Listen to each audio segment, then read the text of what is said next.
बिस्मिल्लाहिर्रहमानिर्रहीम सल्लल्लाहु अलैहि हबीब सल्लल्लाहु अलैहि मोहम्मद।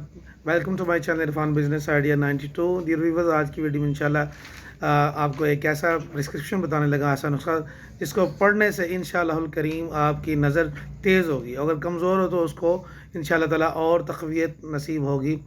इसको ज़ोहर की नमाज के बाद रवायत में आता है पढ़ने से। सूरतुन नबा है, पाड़ा नंबर 30 की फर्स्ट सूरत 2 रुकू की ये सूरत है। इसको पढ़ने से ज़ोहर के बाद पढ़ेंगे तो नज़र तेज़ होगी, असर के बाद पढ़ेंगे तो कभी बिनाई नहीं जाएगी। यानी अंधा भी पढ़े तो इसकी फजीलत में आता है कि वो बीना हो जाएगा इसनी। But we have to pronounce with the best pronunciation. सूरत अम्मा यतसाअलून अनिन नबअल अज़ीम लज़ी से शुरू होती है।